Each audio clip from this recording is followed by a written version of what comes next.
more people under 25 get their information from Instagram and YouTube than anywhere else.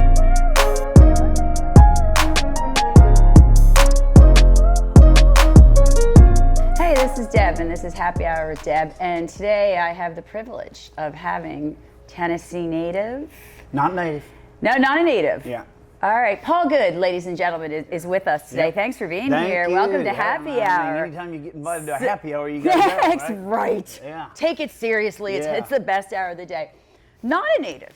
Not a native, but I've been here about 35, 36 years. Wow. Who brought you here?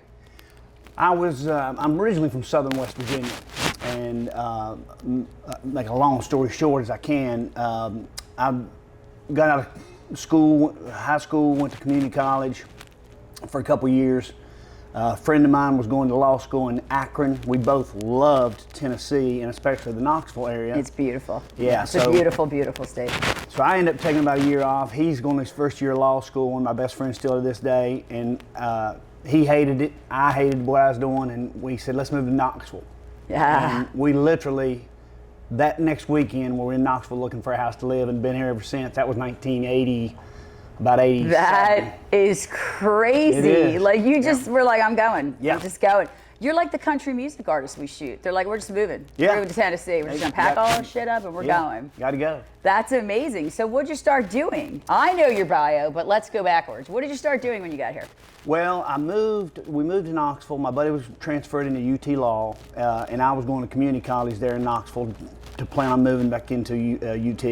I ended up getting a job in a clothing store. It was a specialty store for big and tall folks. They used to have those back then. Now everything's on Amazon or whatever. Truth. And Truth. so every time somebody mentions Amazon, I'm like, what the heck was life like before that? I know. But so anyway, while I was working to go through school, I got involved in this store and just took off gangbusters.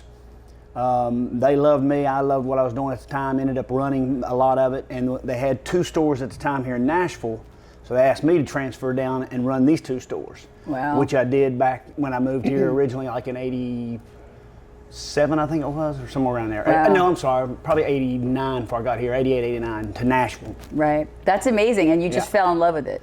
Oh, it's the best place in the world. It is. It is the best place in the world. I think I've Truthfully, been, it is an amazing It truly place. is. I mean, I'm honored just to work here. You know, it's great. It is. Now, you got to keep in mind, too, when I moved here, you hardly didn't go downtown.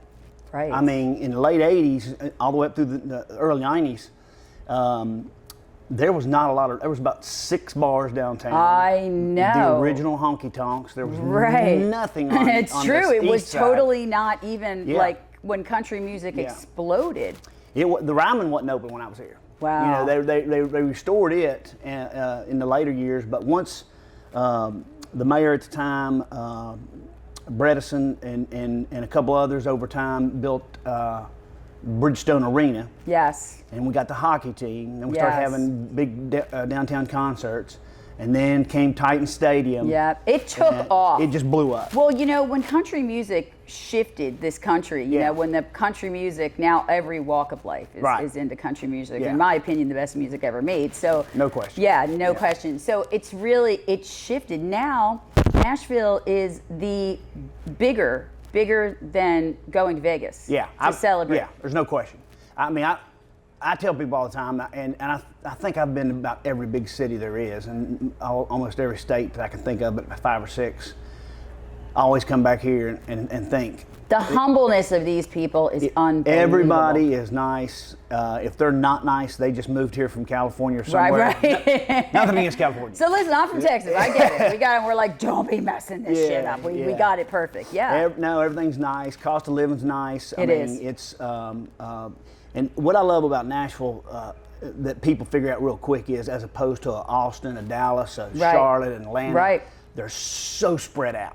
So Texas what is is so cool about Nashville is, I mean, you literally could park your car in the middle of downtown Nashville and walk to 90% of what we do and see here. it all. Yeah, True. yeah. I mean, I imagine a lot of people do that because this is a big week. I mean, the CMA Fan Fest. Oh, it's the biggest week there is. Yeah, I flew in, and I don't know if I told you, I lost my luggage. It was crazy, but they didn't serve drinks on the plane because the turbulence was so bad, and those people were where they were rocking long before they even got in line for the plane. So it was like people have come here to spend the entire week. I think, you know, I'm from Texas. I have a lot of pride from being from Texas, but I could be here.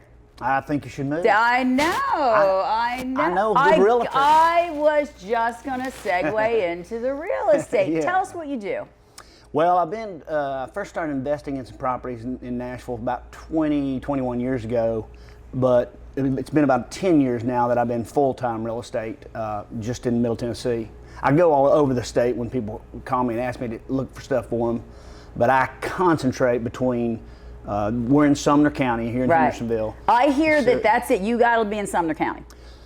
In my opinion, I mean, there are a lot of people who argue there's the 7 surrounding counties. Wilson County on our east side towards the airport's got its pluses. It's the one other city besides Old Hickory that's also on Old Hickory Lake with Hendersonville. Williamson County, Brentwood is got a lot of pros to it. Yeah, it's a beautiful area. Beautiful friend area. Lives there. Cost Very of nice. living's on, a lot more than it is crazy here. expensive. Still cheaper than the East Coast. Oh, there's no question. There's no Still question. more reasonable in the East Coast. Yeah, but no, Hendersonville's great. I mean,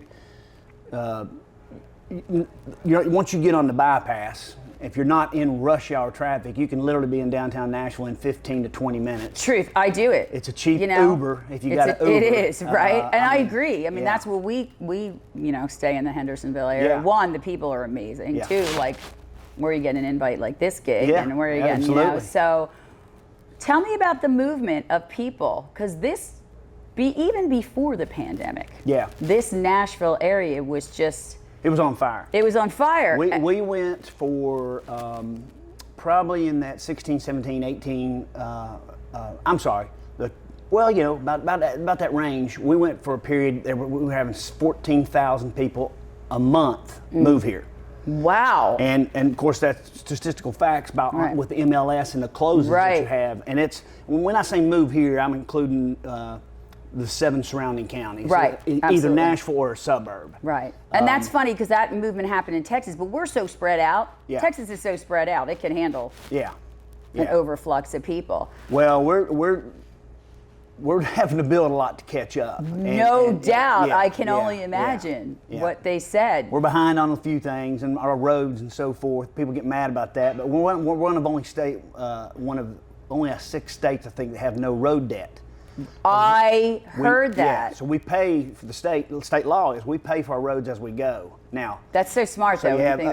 Because it makes our bond rating one of the highest in the world. Right. Yeah, it's just a smart idea. And money's cheaper for everybody, and especially municipalities and counties and so forth. But it irritates a lot of people because we have roads that need to be expanded a lot faster than. I don't think, like, my eyes. I think that part of the charm of it here is that it didn't morph into Dallas or New York, or you know what I mean? Like, it's still charming. To me, that's what I was saying. Nashville, if you looked at on a Google map or looked down over a map, the heart of downtown, I always call it, are you in the donut or out of the donut? Right, and because you got the 4 interstates that go right around it, and everything that's kind of right there in the middle.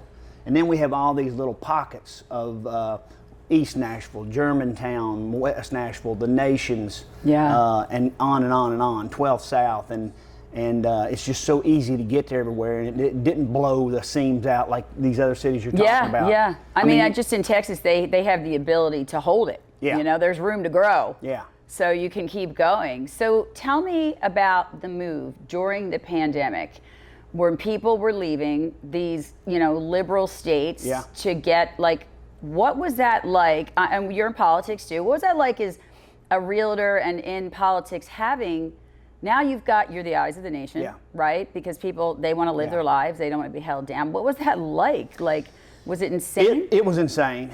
It started to calm down, a year or two past it, but it's still going crazy. Yeah. It's not calmed down compared to the national average.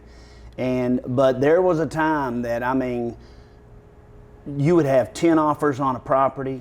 Nobody did contingencies. I'm giving you inspections, I heard. No inspections, no contingencies, no appraisals. I'll give you $20,000 over what you're asking, or it's just it was crazy. Yeah. Now, from a realtor standpoint, right, cha-ching. right. Right. I'm like, bring it on. But But it was really tough too as a realtor because your obligation is all the right things you can do for your client that you're representing.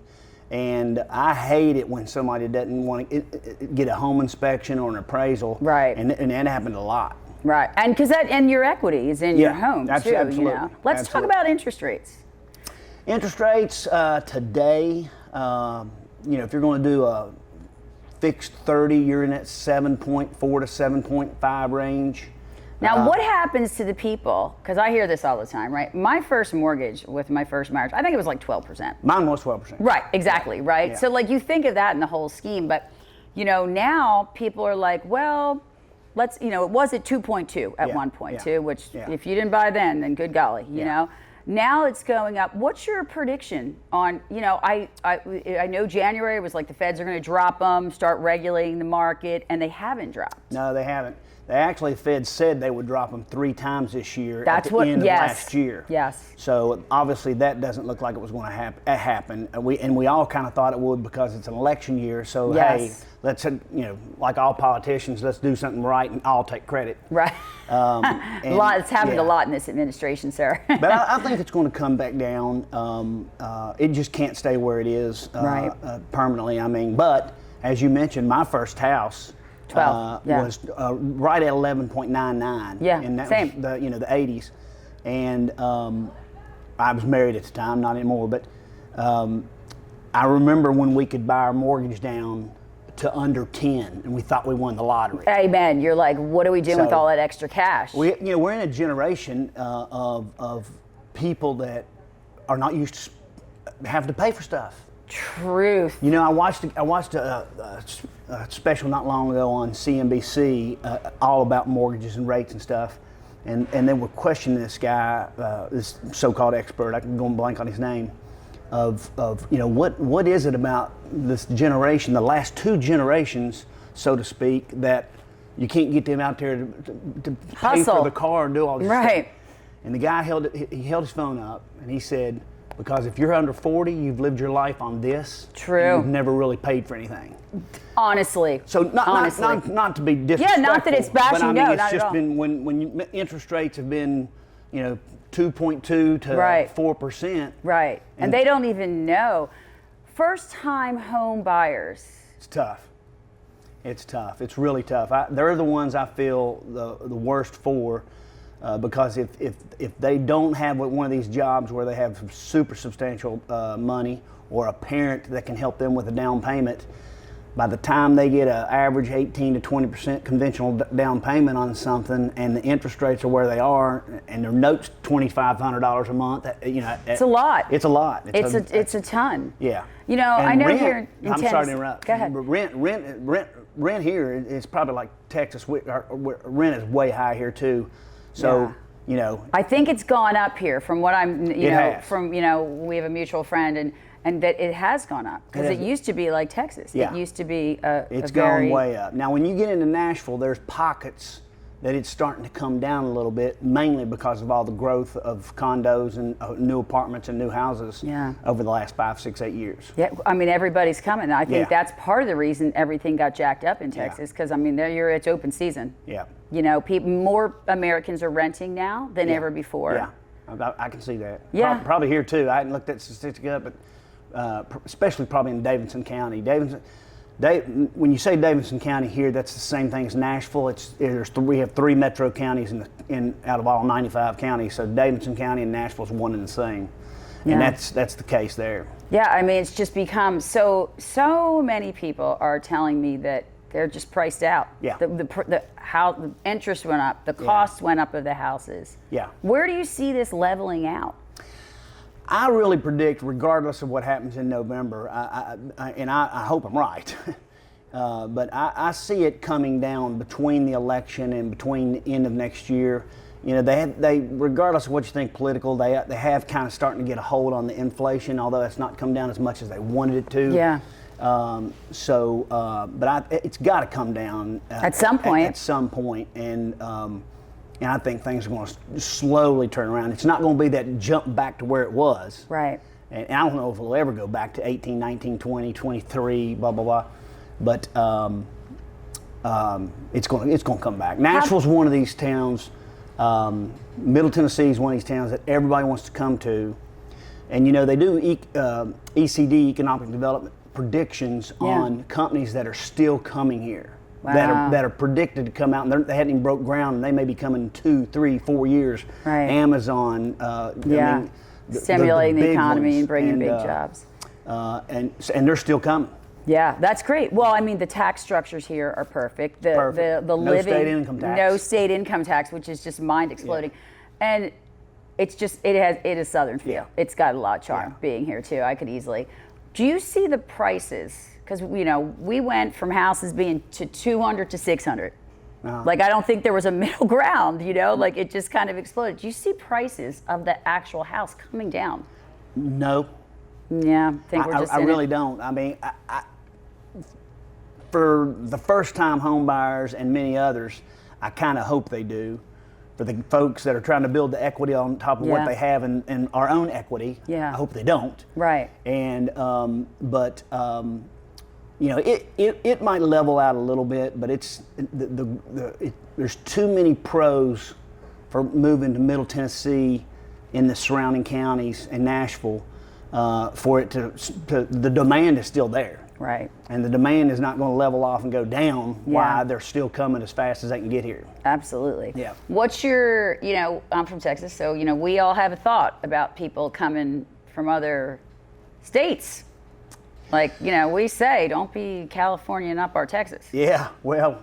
Hey, it's Deb, and we are shooting from Birdie Bros, Hendersonville, Tennessee. I'm here with my good friends, BJ and Alex, the bartender. If you guys have not checked this place out, I highly recommend. Simulated, golfing, amazing food, incredible company, and Alex is we love Barstool Sports, and she's gonna show us how to make her new amazing drink. All right, so I call this the Pink Wit Tea. We'll play on words here at Birdie Bros, and Pink Wit Tee, like golf tea. We are gonna do love that. about a 2-ounce pour per drink. So that should be about right there.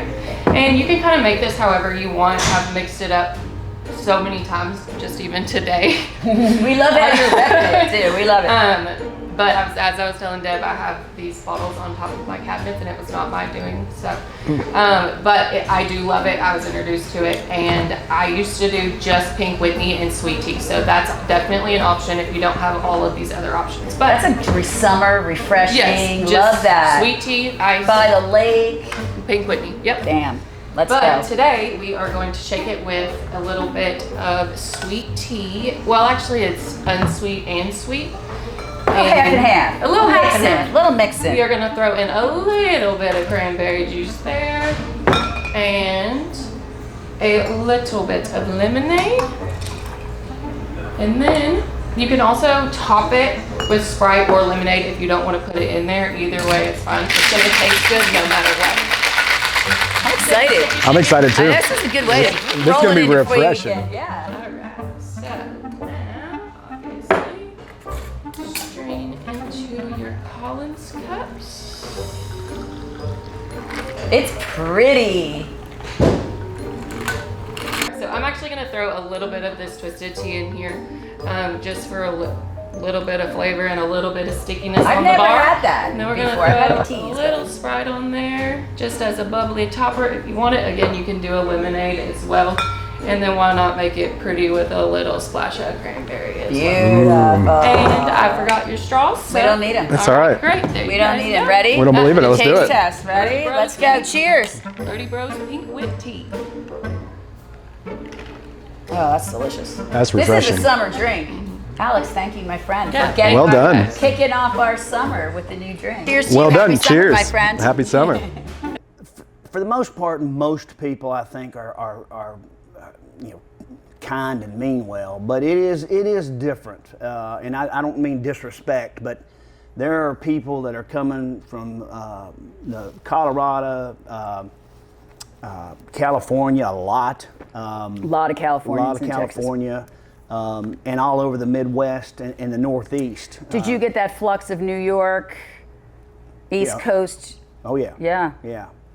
And now we're getting a lot of what we call the halfbackers. We talked about. Yeah, there was a group of people that for years said, "Hey, let's go to Florida." Right. And then realized how humid and how hot and how expensive it is to live is. there. The cost of living in Florida has skyrocketed. It's unbelievable. It was like Texas and like Tennessee. It was an affordable place to live, but the market demands something and you get it. Absolutely. It's crazy. And I just think when especially when we're talking politics and the prices of everything, I mean, I feel sorry for young couples. Like, how are you going to buy a house? You buy groceries. Yeah. Let alone buy a house. Tough. It is tough. It is really tough. Yeah. This is a great community for people because this is a very like-minded Texas. That it's a sense of pride to be from here and a sense of community. Let's talk about your politics. Oh yeah. Your little run in politics. I've been politicking my entire life. I mean, I have never not voted in an election, city, local, county, state, federal, since I was able to vote. And mainly because I grew up in it. I grew up in southern West Virginia when there was a thing called a blue dog or blue cat Democrat. And, and really it was a more conservative, so to speak. And my dad, the last 21 years of his life, was a district attorney, and we had to run every 4 years. My granddad, his dad, was a sheriff the last 11 years of his life. It's in your DNA. So I've never not worked an election cycle in my entire life, including here. And so in Tennessee, you don't register to vote. When people say they're a registered Republican or registered Democrat, that's inaccurate. You decide the day of the election when you go in. They ask you, do you want a Republican ballot or a Democrat ballot? That's fantastic. And in Sumner County, I was on the board, a Republican Party board, that called for the very first Republican primary in Sumner County, which was 1999 to 2000. And that's where people had to claim, here's my thoughts and beliefs, here's what I want to run as. Right. Now, I would say the Republican Party in 1999 and 2000 is worlds apart compared to today of how some of these folks act. Absolutely. And so forth. And then absolutely. And then I had to try to wrap up your little political question. I had some folks that encouraged me to run on the county commission, our local county commission, which I did around 2005.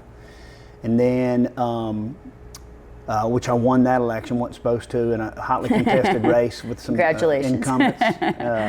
So I was there for 16 years. We did a lot of stuff for this county and couldn't be more proud of. There's buildings and schools I passed to this day, and I'm like, that's beautiful, right? My name's on worth that plaque. The struggle. Worth the struggle, Part, And then 2005, I was an aide in the U.S. Senate with one of our senators in Washington. And I did that for his first term, for first 6 years. I was doing it at the same time. And actually, I wasn't even trying to get the job. I was recruited on that job. And it was a guy named Bob Corker. He was a mayor in Chattanooga, finance director here in the state for a while.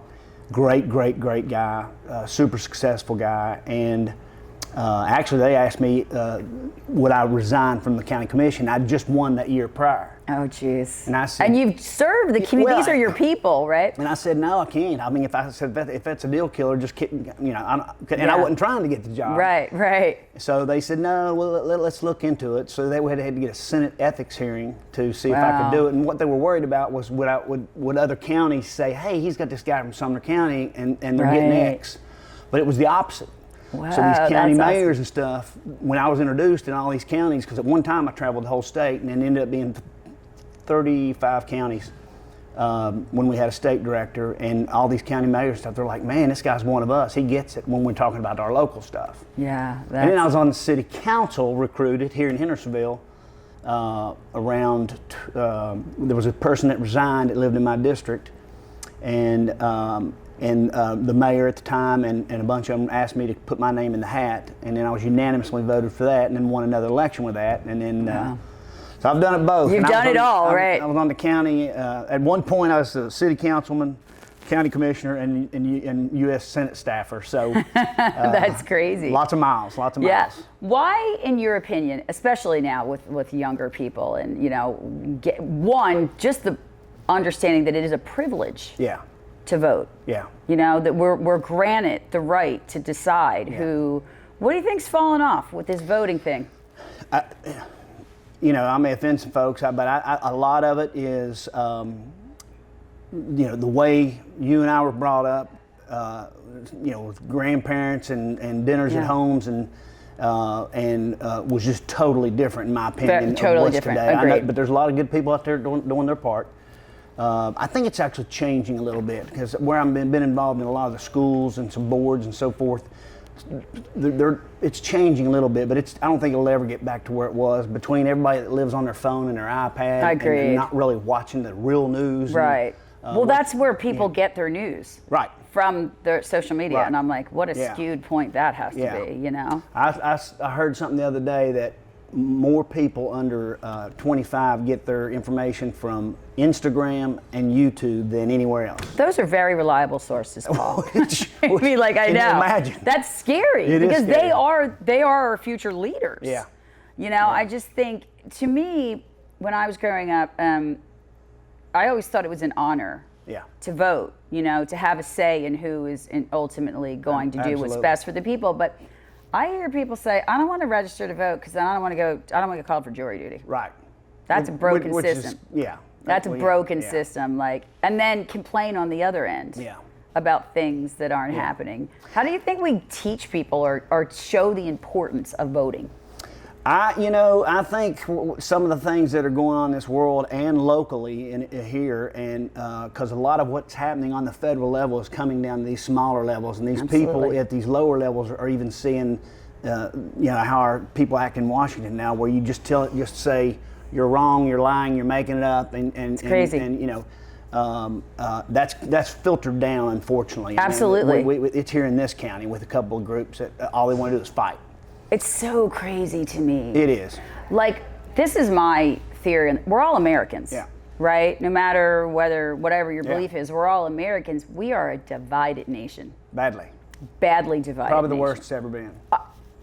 Do you see that getting better? I mean, this election is going to rip some people apart, for sure. You know, obviously my hopes and prayers is we get back to civility and some kind of decorum. You know, I loved Washington back in, I use Washington as an example, you know, like Reagan, President, and Tip O'Neill, Speaker, you know, kind of really hated each other in public, but they went to dinner and had drinks and actually got stuff done. Right. Matter of fact, I read a statistic, the two most accomplished times in Washington and Congress were Reagan and Tip O'Neill and Clinton and Newt Gingrich. Yeah. I am a Reagan supporter. But they could have an adult conversation behind the cameras. They still had to say, you're a Democrat, I'm a Republican. Yeah. But they could actually get stuff What's done. your thought on the fact that this has become like a verbal abusive attack?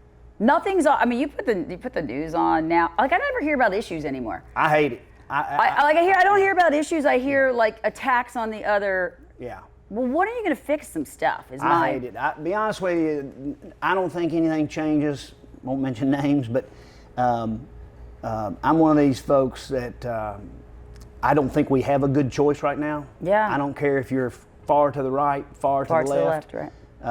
Until some of the folks that are there, I mean, look at some of the U.S. Senate, some of the House that have been there for 20, 30, 40, 50 years and are all mainly power hungry. I think it's going to take, we're going to have to get into this next generation of younger people. And when a few of them are gone, that do a lot of the screaming, right? I think it'll change a little bit. I hope so. Civility more. Because I feel like that is trickling down in how we treat each other. It is. And it's also determining where we go. It is. And, you know, right now, I mean, if you got on a local Facebook channel right here, everybody's going, there'll be 50 hatred things about what happened in the school board meeting. I mean, it's really sad, to be honest. Always comes back to the power of your vote, though. Yeah, that cracks me up. I'm like, well, did you vote? Did you support a candidate? Did you hand out like something? If you truly, but you have the power of the American Big Bang. I don't like you. It's funny. When people would, because I was like elected to 2 different offices collectively for over 20 years. A lot of times I'd get an email or a complaint or somebody call me and you know, you blah, blah, blah, whatever, whatever their issue was. Right. The first thing I'd do is look them up and see if they voted. because it's public information. It's public fact. And so you call and complain. The first thing I do is look you up and say, and my first bit of my conversation back to you was it would be helpful if you voted. Right. But now let me give you the facts. Right. Because that's where your voice is truly heard. Yeah. And honestly, I know this for a fact. The people that are the loudest screamers and biggest complainers on Facebook, Twitter, you name it, half time don't vote or don't vote. Right. Not even registered to vote. Right. They're actually the people that don't want to register because, which by the way is an honor to serve the court system too, to make sure that we're judged by our peers. Yeah. But it is so funny to me too. I crack up when I sit back and I'm like, you're just part of the problem. That's a con. Even the getting called for court, jury duty or something, that's a con too, because there's not a court in the world where it just happened to me twice. I couldn't do it here because of conflicts of interest of the judges and knowing them and being elected with them. But one of the first questions I ask you, are you willing to serve? This might last. I've never seen no one say no, and they said, Yeah, but you have the right to say no if you don't. Right, and that shouldn't stop you from your voice. Yeah. Where do you see the direction of this country headed in this now? I mean, after a trial for Trump and the president's son is going through. Where do you see this going? I come back to I don't wish ill will on anyone. Ever. I want everybody to thrive. I come back to it. We're going to have to get out of these couple generations that we're in. Mitch McConnell, is in his 80s, and all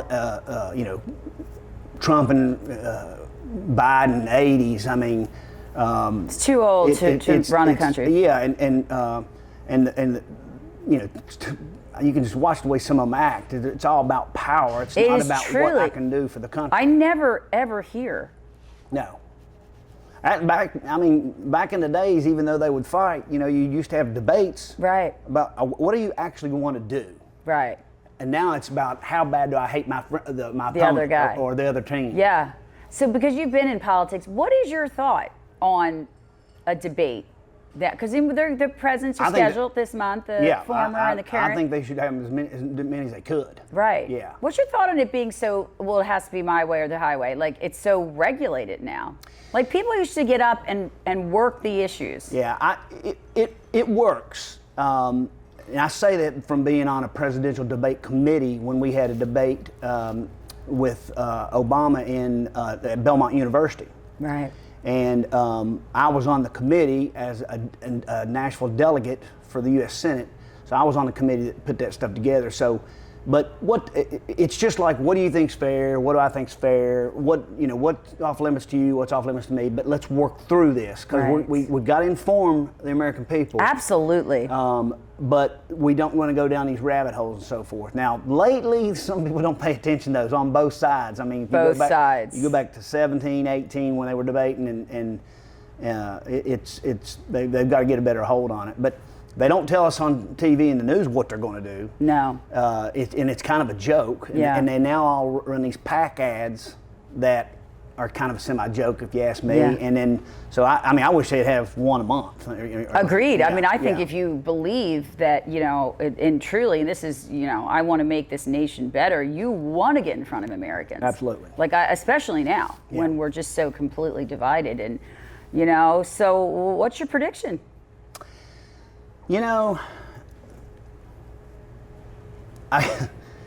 Not to put you on the spot, my new friend. not to. I go back to. I literally fall into that category of Americans right now that say we really don't have a good choice, and it kind of makes me a little nervous because I do think, regardless of how it goes, it's going to be an uproar. Of either direction. Proportions. And then you got Kennedy in it. That's going to be able to get on some ballots in some of the states, even though his entire family have come out against him. Against him? Yeah. Through their support behind Biden? Yeah. Well, I think that would blow my mind exploding to me. Well, I think they realize that he's crazier than some of them. Yeah. I mean, he's one of these conspiracy things. Perfect time to run. Yeah. Let's get them all in there right now. Yeah. Let's get them all in there. I don't know, to answer your question. I'm for the first time, even in the last 2 or 3 elections, really nervous about what's going to happen. Yeah.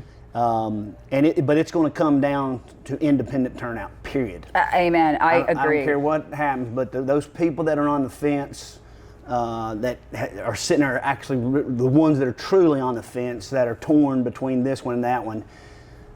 And what's going to happen if a lot of those stay home just because they're so irritated by both options? Right, because it's a mess to go, and I think it's really sad to me. I've always voted, I'm conservative, and but I've always voted to what is best for my situation in the country as an American in the country. What's best for the veterans that serve this country, and that what is best to move them forward to a function. How strong is the military? Is my daughter safe? I work so hard for my money. What is the best? And I think because we've been talking to a lot of people, I think that's how you have to view it, because I think no matter who you say, somebody has just a reaction. It's just to the character and not actually to the actual issue. To me, we're Americans, and charity should start at home. We should lift each other up. You and I are old unicorns. We are old unicorns too. I wish those days were back, and hopefully they'll come back. I hope so, but I think it's been so nasty for so long. Do you see it coming back? Or have we taught a generation to just divide themselves? I go back to what I said a few minutes ago. I honestly believe that there's a group coming behind us, and I don't know if they're the Xers or the Ys or the Gs or whatever. I don't even know what we are, Paul. I don't know what we are, but we're just I'm old. Let's go fabulous. We're just fabulous, right? Yeah. But when we get past these 2 or 3 generations, the current generation, if you ask me, that all they know is to yell, who can yell the loudest, and try to say you're lying the most. When some of those work their way out, and we get some of these other ones that are coming back, I heard one day the average age of Congress, if you go back about 50 or 60 years, was like 35 to 45. Yes. And now it seems like it's like 75 to 85. Step aside. Yeah. Let's get we want to be thriving all the time, and it is. It's honestly, after the Trump trial and moves, I'm like, this is scary to me. It is. I mean, you have these people on both sides right now, in my opinion, they're just worried about tomorrow. That's it. We're not living for a future. Somebody that's maybe in their 30s or 40s to say what I want this to look like in 50 years. Yes. We built a courthouse. We're building the biggest, nicest courthouse in Sumner County, and matter of fact, it opens in a few weeks. I was a part of that. A lot of people don't like it, but we built it. When we hired the committee to build it, we said we want this to be able to stand here and last at least 50 years before it has to be remodeled. That's amazing. So we don't do that with anything in life. No. Cars are disposable. People are disposable. Phones are disposable. Houses are disposable. Because we live for today. That's right. Which is really scary. It's just I know, it's a crazy thing.